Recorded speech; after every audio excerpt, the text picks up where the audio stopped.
Magandang araw po sa inyong lahat mga kabayan at eto nga mga karibin natin lagot pumalag na. Yari si Matibag, good news sa attorney po pinalagan si Matibag, Sir Ted at DJ Cha. Bumilib din kay attorney po abayan mga kabayan patungkol po riyan ang ating alamin at bibigyan ng reaksyon sa video ito.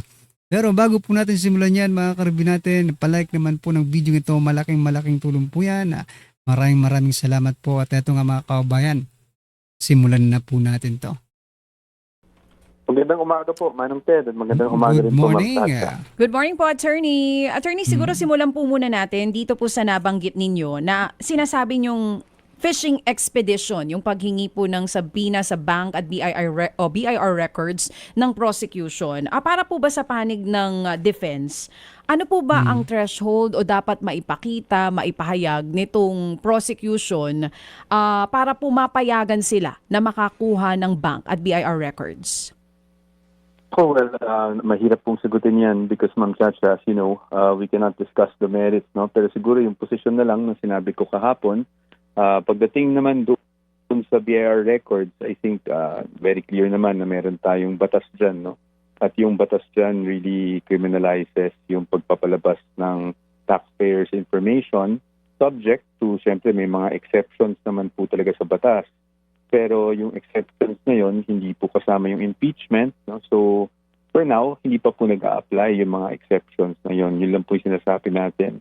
Pagdating naman sa bank secrecy law, obviously, exception, kailangan naman natin i-recognize na exception ng impeachment. But ang sinasabi lang naman natin kahapon ay hindi automatic yon at kailangan pa rin patunayan na may due process yung nangyari.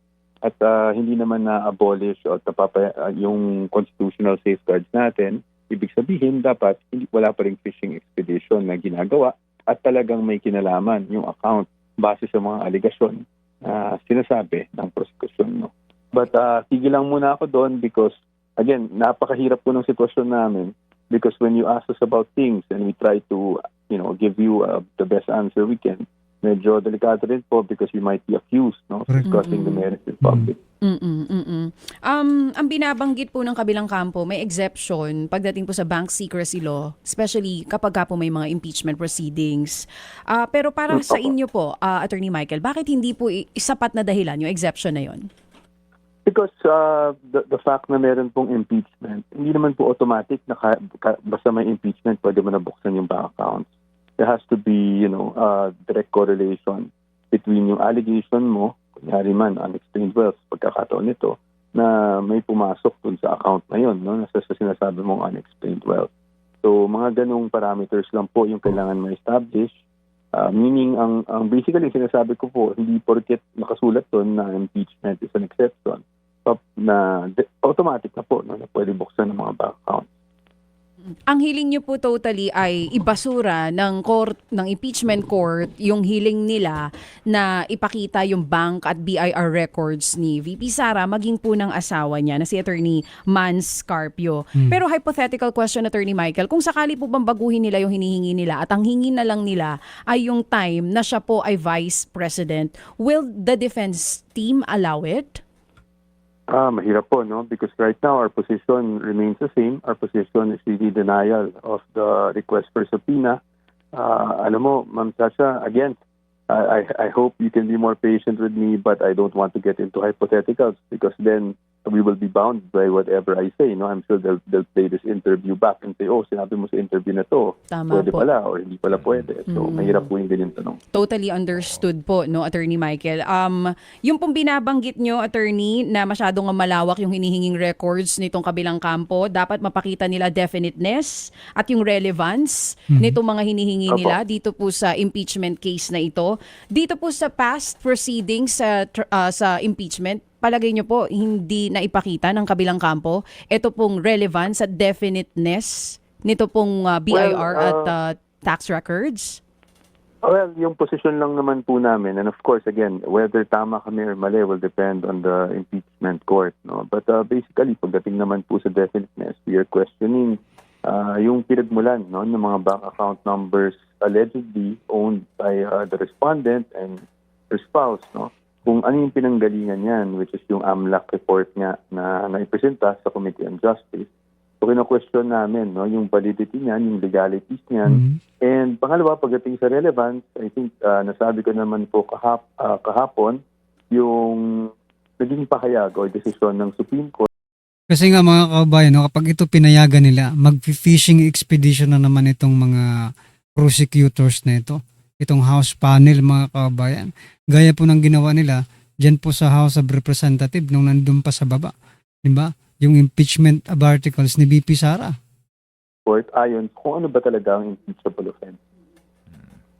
Attorney Powa, naunawaan po namin ano po ang Sir Ted. limitasyon no sa usaping legal dito po sa ating panayam. Nag-iingat kayo ng sobra kasi baka magamit din po ito against the defense. No? We sincerely understand that. Pero unahin ko lang ang katanungan. Kahapon po marami ang namangha no sa inyo pong oration na wala kayong binabasa. Yan ho ba'y talagang minimorya nyo? Ako, maraming salamat po. Memorya talaga, Manong grabe. Ted, nagpapasalamat din ako dun sa mga sumusuporta sa atin. Well, partly, siyempre, kailangan merong structure sa utak natin kung ano yung takbo ng arguments natin, no? But medyo, ano po kasi ako, talagang, I'm not saying na pangit nagbabasa or mas magandang nagbabasa because, each lawyer has his or her own style. Oo, tama. Pero pagdating kasi sa akin, I really easily get distracted pag meron akong nakahanda. Dahil pag may nakahanda, I tend to look. Tapos, alam niyo na, pag medyo na-distract ka, Kamali hindi mo ka na pa. alam kung nasan ka. Correct. Hahanapin mo pa Oo, kung saan ka huling tumigil. So, Di gaya ng isa dyan sa Senado mga kababayan, di ba? Palaging may dalang index card girl. Ayan, di ba? Oh, eto si Attorney Powa, napakagaling. Palakpakan po natin mga kababayan. Walang binabasa. Ha? Oh, walang binabasa. Di tulad ng iba, puro scripted mga kababayan.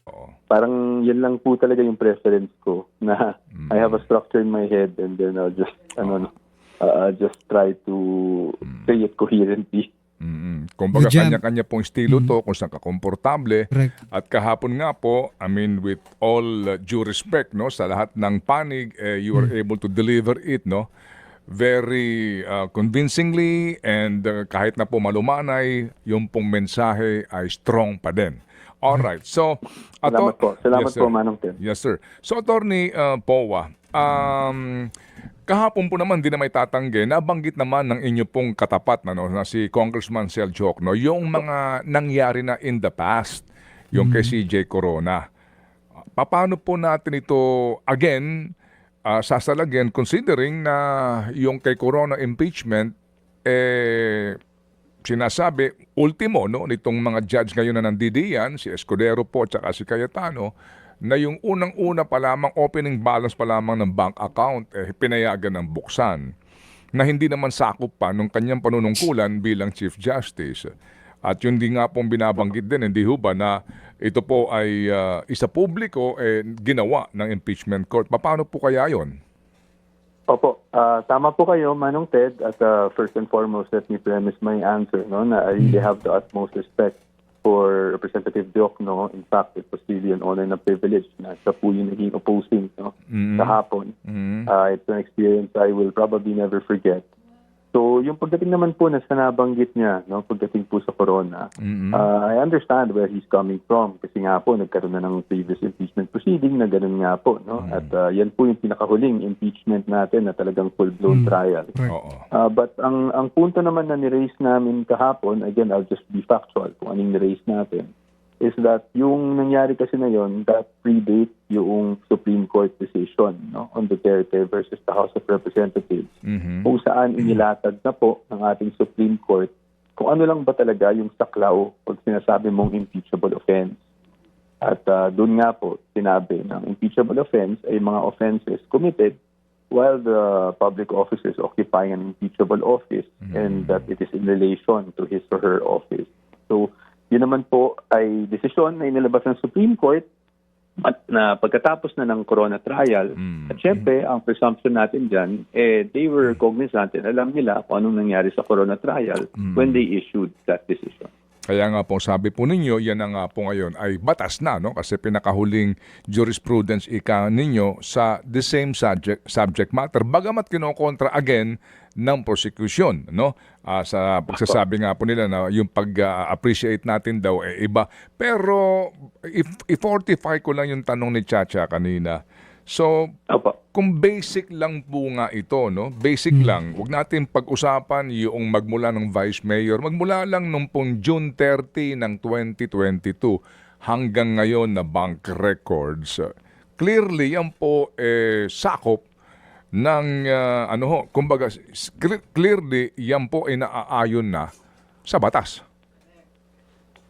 Well, Manong Ted, yung posisyon kasi namin dyan, again, without saying kung tama kami o mali kami, this will really be up to the impeachment court, is sabihin na natin na yung bank records ay only from 2022 no, hanggang present day.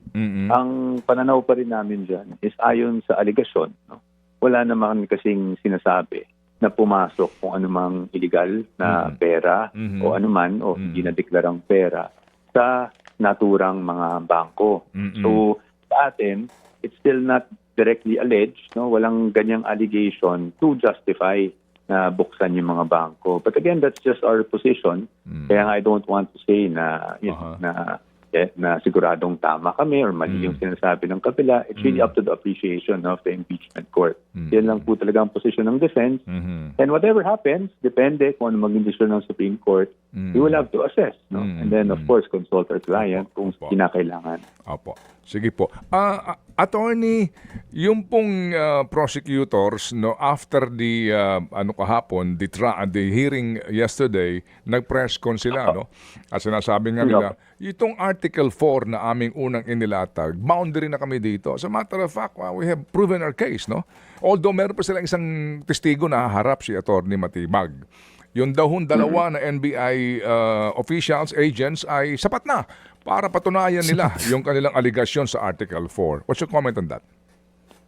Well, siyempre po, no, I think inaasahan nyo naman na siyempre on our part, sasabihin namin, hindi. No? Siyempre. So sa atin, we will leave it up to the court. But for us, siyempre, we also had our targets for the past few days, the first few days of impeachment trial. And siyempre, ang position namin is we were able to hit our targets and we were able to successfully test credibility, whether may credible man o hindi, yung mga testimonya ng witnesses and show the infirmities dun sa mga ginawang investigasyon. But syempre po yan ay talagang appreciation ng impeachment court kung talaga bang they were able to prove their case. Kaya ako tinanong po yan ngayon, again, sabi nga ninyo, expected na sagot yan, di ba? Sa kanila yon, sa amin, kaninyo, you were able to hit your target. So, nahit nyo ang target, attorney, na patunayan sa impeachment court na yung kanilang aligasyon dito na grave threats, yung sinasabi na pagkontrata no, ng isang by contracting ito pong Hitman. Contracting for the assassination of the president, no? At saka yung grave threats na ito ay hindi impeachable offense.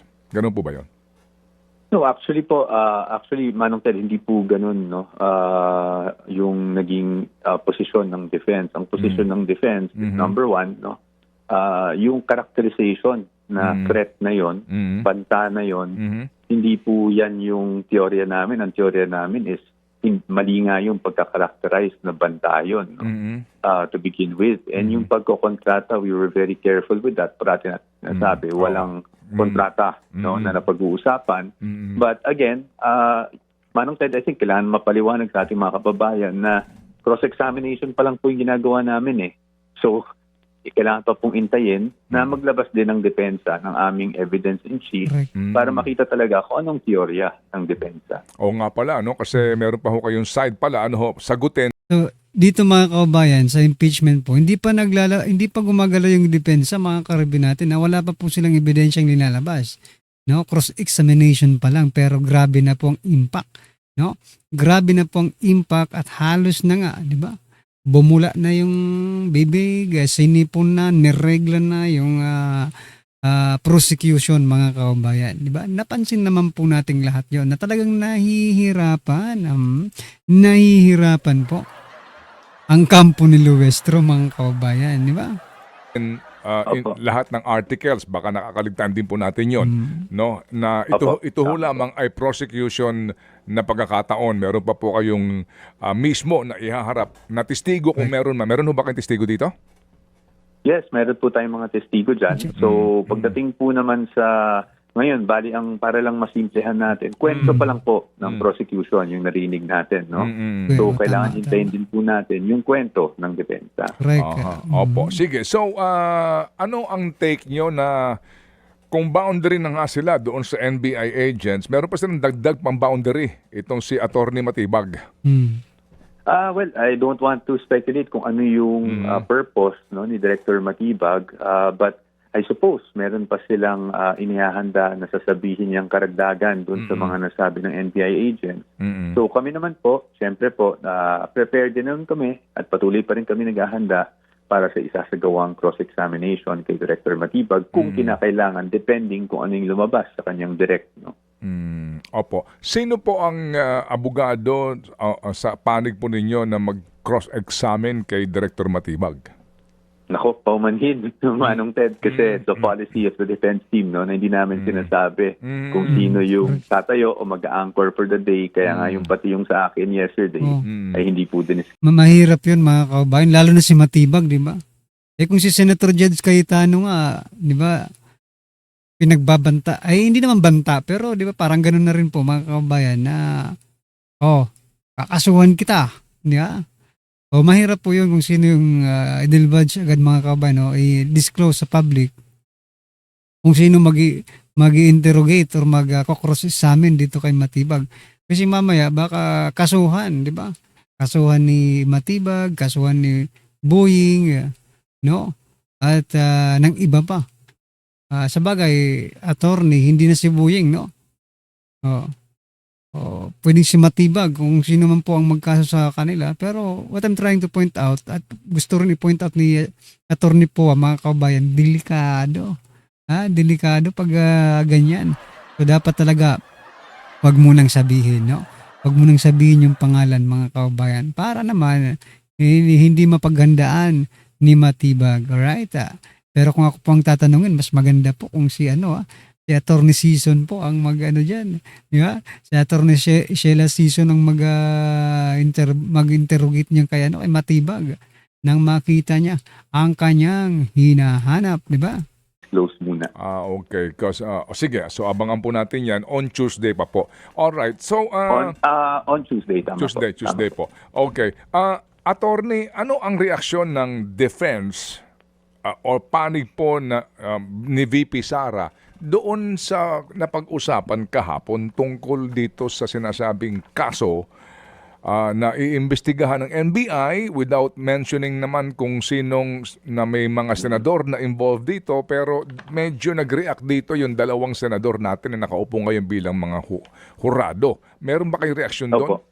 Wala po, Manong Ted. In fact, hindi namin napag-usapan pa ni VP. Although kasi sa totoo lang, hindi pa kami nakakapag-usap ni VP after ng oral arguments kahapon. No? Yung mga text namin, very limited. So, hindi ko pa alam kung meron mga reaksyon o wala dahil hindi pa kami nakakapag-usap. Kami naman sa defense, Manong Ted, syempre with all due respect to our senator judges, hindi na kami nagkokomento sa ganyang mga bagay. Because I think all of our senator judges naman, and I can say from the past few days, we can see naman the impartiality. Magaling talaga itong si Atty. Pua, mga kababayan. Magaling. So, wala naman tayong masasabing masama o reklamo man lang. Opo. Nanonood ba si VP Sara araw-araw kapag may trial po? I don't know for sure, pero I wouldn't think so because Manong Ted, marami siyang mga engagement, no? Katulad nung isang araw, nung akala kong dadalo rin siya, nagsabi rin naman siya sa akin na subukan lang niyang humabol kung sakali man dahil marami siyang mga meetings. So but definitely araw-araw nag-update ako sa kanya and napag-uusapan naman namin kung ano yung nangyari, no? And I'm sure kung meron mang isang panahon, pinapanood niya, hinahabol na lang niya through yung mga, nakaano naman yan, Good job. nakapost naman po yan. But pinag-uusapan naman po namin ang takbo araw-araw. Opo. Meron na ba siya reaksyon doon sa statement na basa ko po no ng spokesperson po ng impeachment court na yung pong threading on thin line ng subjudice doon sa kanyang statement na itong impeachment na ito wala itong basihan at wala itong katuturan, so to speak, kasi nga daw from the very beginning walang ebidensya, etc. Oo, well, naglabas siya ng kanyang saloobin, but hindi na namin napag-usapan yan. Although, syempre, when I saw the statement, tinignan ko naman, well, sa akin, naglabas naman ng saloobin ng ating Vice Presidente. Ngayon, it will be up to the impeachment court. But hopefully, hindi naman nila bigyan pa ng kulay. No? It was really the person saying kung anong nararamdaman niya dito sa kasong isinampa laban sa kanya. At hindi naman detalyado yung mga sinasabi ukol sa mga argumento ng bawat panig. Nag-react ba si VP Sara doon sa pagtanggal na sa pangalan ni Attorney Zuleika Lopez bilang mga testigo ng prosecution? Meron bang reaksyon? Wala naman po. Wala naman po because well, number one, yung pagtanggal, that is a prerogative to prosecution. Pangalawa, he was also listed kasi as a witness for another article, so hindi naman natin din alam kung ipapatawag pa rin siya para sa ibang mga article. Sige. So, attorney, meron kayong deputy spokesperson na kailan po siya ninyo isasalang para po... Ay, nako.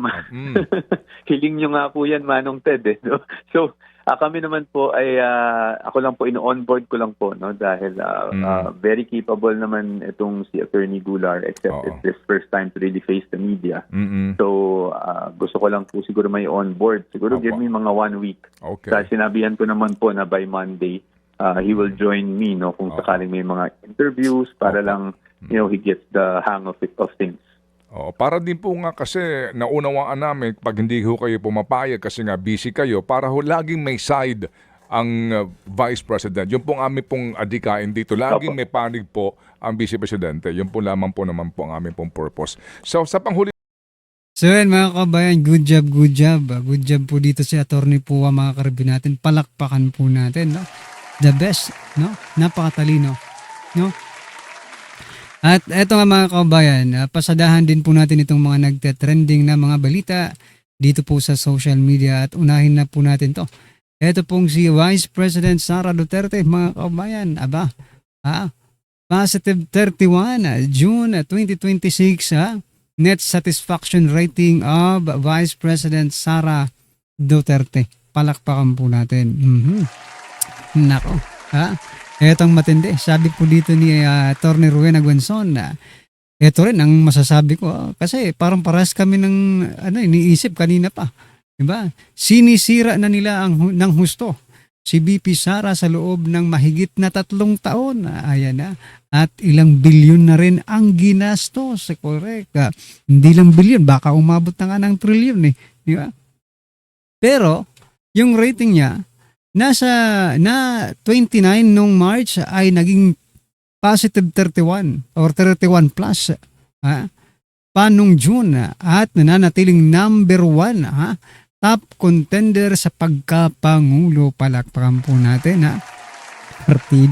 partida mga kabayan may impeachment pa yan ini-impeach nyo pa yan pero mas mataas pa sa presidente ay wala. Milya-milya ang layo kung pag-uusapan ng ratings mga kababayan. Biruin mo, negative 7. Pinagmalaki na nila kasi nag-improve na daw Negative 7 na po ang ratings ng Pangulo mga kababayan. Tingnan nyo naman, yung ini-impeach nila mga kababayan. Satisfaction rating plus 31, positive 31 mga kababayan. Hindi po ito negative, kundi positive po ito mga kababayan. Naloko na. Magkakagulo talaga. Alam nyo, magkakagulo talaga pag ina-impeach nyo si VP Sara. Bakit? Itingnan nyo naman to. Ikumpara nyo sa Pangulo. Aray ko. Ito ang sabi ng ating mga kababayan. Sabi po ni sabi ni Yami, hoy, wala nang sisirain dahil matagal nang sira, baliw ang amo. Tingnan nyo, nag-react yung yung isang bangag nag-react mga kababayan. Matagal na daw nasira. Aray ko. Oh, mayroong sumagot. Sinagot po siya ni Bolotano, di Asis. Wag na kayo mag-aksaya kaka-comment kasi trolls yan. Tingnan nyo mga profile, kagagawa lang kaya walang friend. Na madami yan. Ang bangag moves na bobo mag-manipulate sa utak ng tao pero ang mga abnormal at bobo lang ang madadala sa mga kasinungalingan nila. Correct. Bisto agad no? Sabi po dito, kawawang bansa at mamamayan.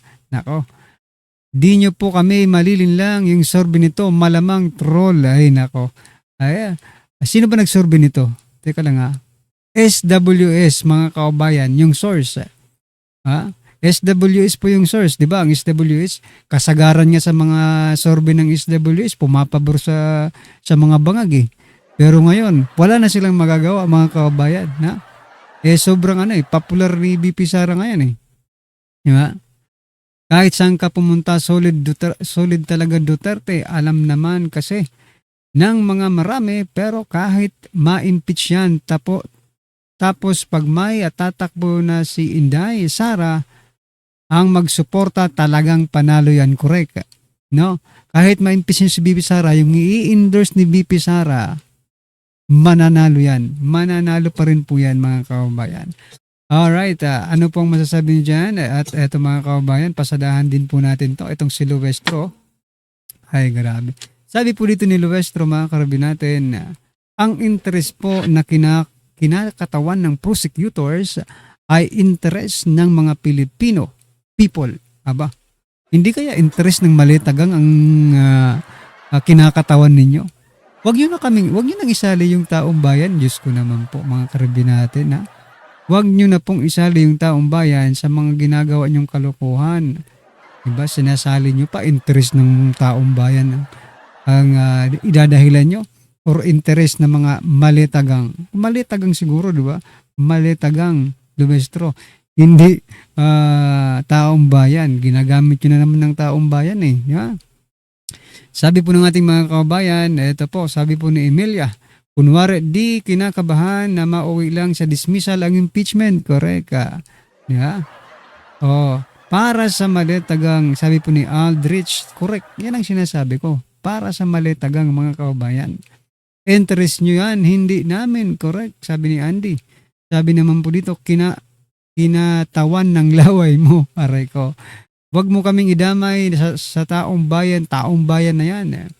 Political interest lang ang ginagawa ninyo, mga buwaya. Sabi po ni Lito. Tama. Malaman ng buong bayan ang katotohanan sa likod ng mga aligasyon. Sabi po ni Ruben at sabi naman po ni Vince, Ginoo ko, katakot naman to. Sila linlangin nila ang taong bayan. Ayan. Tama po. By the people, for the people. Grabe ka naman sa for the people. Talagang mahirap na po talaga ang mga Pilipino. Ulol sa inyong mga interest lang, hindi sa taong bayan, mga buwaya. Ayan, so halos lahat ng comments mga kababayan, the same context ang sinasabi nila. Huwag nyo na kaming idamay, interest ng maliit na gang, pinupolitika ito, di ba? Parang ganun yung context ng mga comments dito mga kababayan. So, ikaw, ano po ang masasabi mo? Talaga bang taong bayan? Filipino people po ba talaga? Ang kinatawan ng prosecutors? Sabi niya, interest daw ng Filipino people. Anong masasabi niyo yan? Comment nyo na lang po mga kababayan. At eto, last po natin pag-usapan. Ito naman pong si Ortega. Sabi niya po dito mga karibi natin, simple lang ang tanong ng ordinaryong Pilipino. Grabe ordinaryong, eto na naman, taong bayan, ordinaryong Pilipino. Kung walang tinatago, bakit takot sa bank records? Hinayupak kayo. Ang gusto nyong mangyari hindi naman makatarungan. Naging presidente po si BP Sara 2022. Same as President Bongbong Marcos Jr. Naging vice president pala. Di ba? Tapos ang gusto nyong halongkatin na bank records, mula pa ng mayor siya. Ano kayo siniswerte? Di ba?